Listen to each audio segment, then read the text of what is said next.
This is day 24 of building my brand. Just another day building something monumentally successful. Today I started looking for a new supplier. Not just for products, but for precision. Every detail of Top One represents something. Discipline, focus, and relentless improvement. Then I rebuilt my entire Shopify store from the ground up. I bought a new domain because the old one didn't feel right anymore. This next version of Top One, it's not just an upgrade. It's a statement.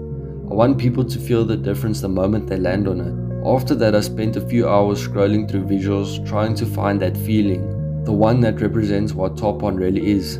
The movement, the mindset, and the hunger to become your best self. I'm putting together a full mood board campaign and lookbook that's going to capture exactly that. And then I ended the day with a solid chest and bicep gym session. Because it's not just about building a brand, it's about building myself. The body, the discipline, and the mind every day.